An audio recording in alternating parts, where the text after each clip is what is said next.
Warren Buffett is retiring, folks.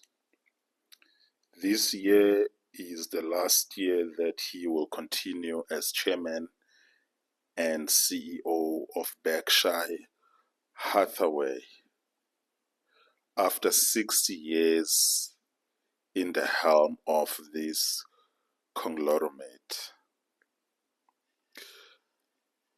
I thought that this deserved a video, man. I need to make a video and just pay tribute to this man.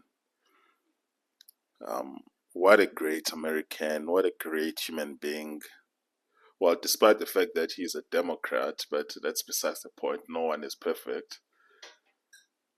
But just what a great investor who has taught almost all of us.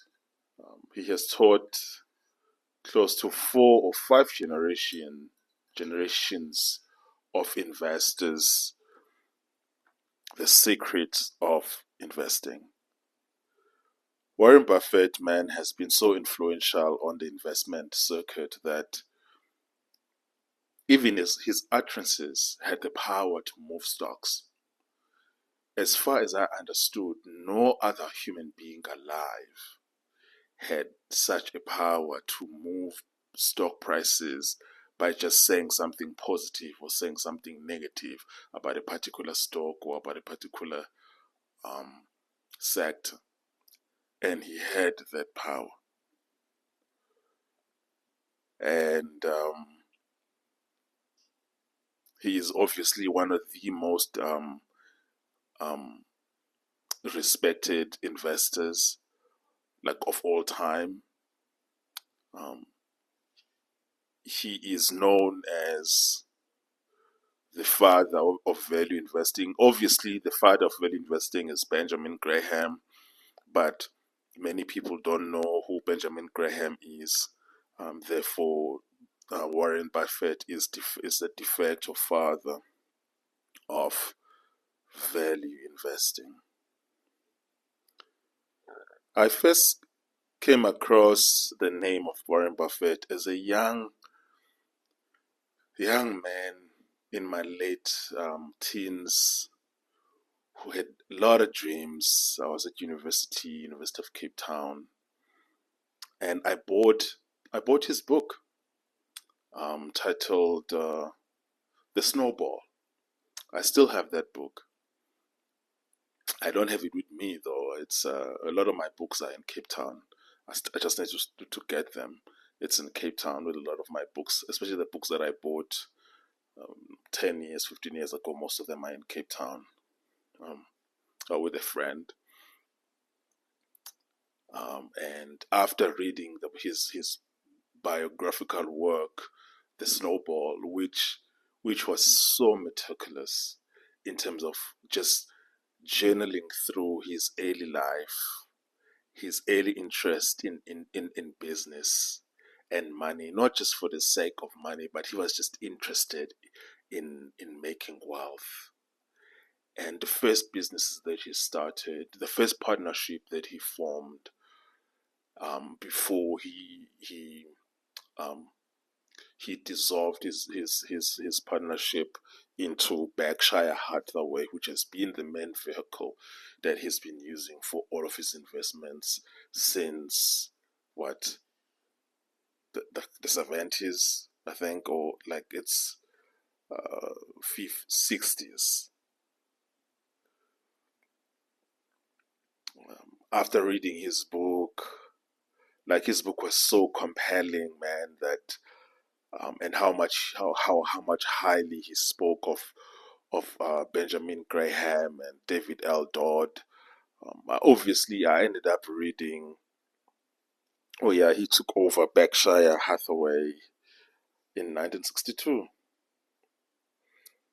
I ended up buying The Intelligent Investor by Benjamin Graham and David L. Dodd. I ended up buying also Security Analysis. And I think those 3 books, Security Analysis by Benjamin Graham, Intelligent Investor by Benjamin Graham and David L. Dodd, and Buffett's snowball have been the main guidelines I use for my own investment philosophy. And my investment philosophy has really not changed over the past 50 years.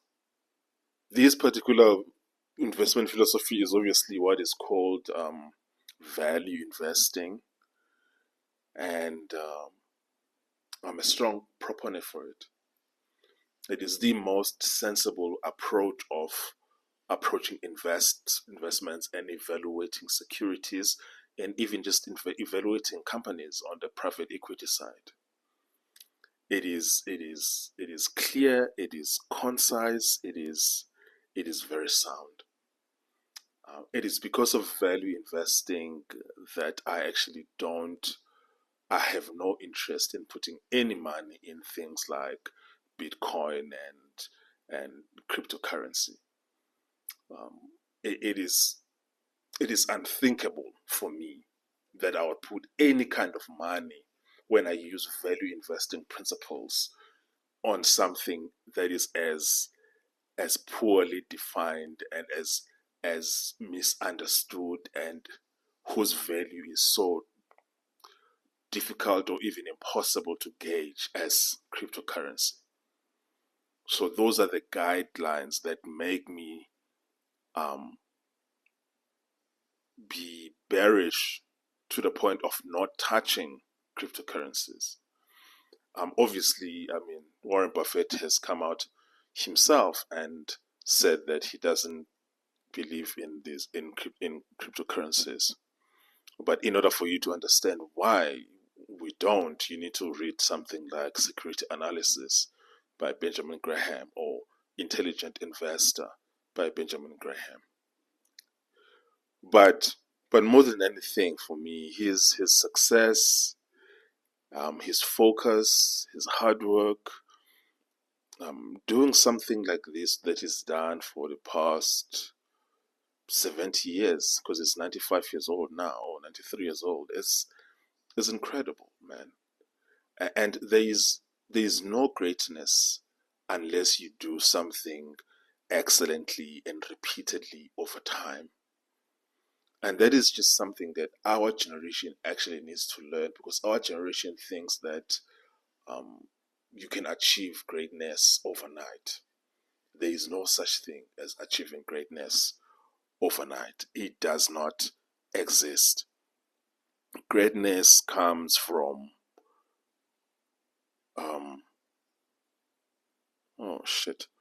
Greatness comes from working repeatedly, doing the same thing over and over and over, because that is how you actually achieve greatness.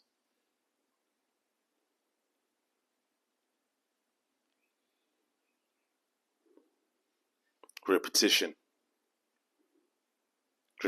folks. At some point, Warren Buffett was declared by Forbes as the richest man in the world. That was a couple of years ago, actually. Obviously, we know that right now the richest man in the world is Elon Musk, followed by Mark Zuckerberg, who has actually done very well for himself at 40 years old.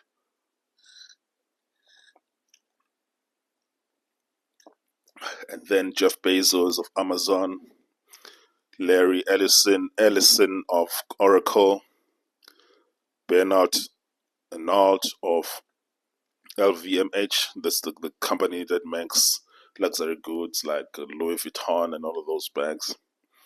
And then Warren Buffett at number 8 of Berkshire Hathaway. He's actually even ahead Larry Page of Google.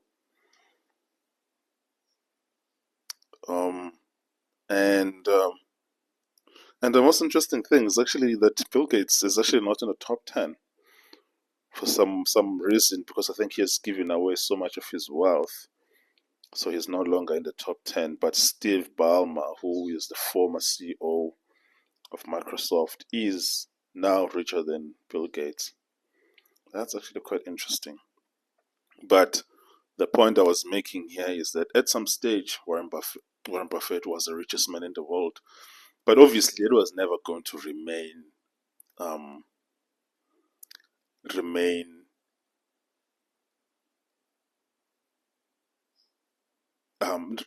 so, because making money through investments is not something that brings high returns as building a company that sells things, if that makes sense. So, because when you're building a company that sells things, you make a lot of returns each year than someone who is investing.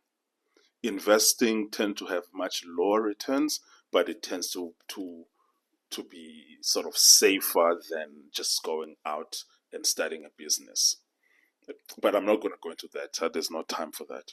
So, which is why is to say that that it was never expected that Warren Buffett will remain as the richest, or even second, or in the top 3 richest people in the world, because of the fact that what he does is not necessarily creative, because investing is not creative. You are actually, what you are doing is you evaluate companies and you pick value and you invest and you make a lot of money through compounding of interest and year-to-year returns, like dividends and reinvesting of dividends. Yeah, but he has done so well. Having done this, very few investors can do what he's done for 60 years. 60 years and make money for 60 years and consistently beat the stock market. Beat the stock market for 60 years. What he has done is incredible. It is I don't think that anyone is going to be able to repeat it. Yeah, in terms of he inspires me so much, and I apply a lot of his wisdom on my business decisions, a lot more than any of the people who are living. I think the only other business person, who probably has more influence on me than Warren Buffett in terms of business wise, that would be John Davison Rockefeller. But in terms of the people who are alive right now, the person who has the most amount of influence on my business strategy and investment strategy, that would be Warren Buffett, without a doubt. And big ups to him. May you enjoy your retirement, and I hope that you may live until you turn 100 at least, and then we'll see after that what happens, because 100 is a difficult thing to achieve. But we are so privileged to have you still alive and well and of a sound mind, even today, even at the very age of 95. Cheers.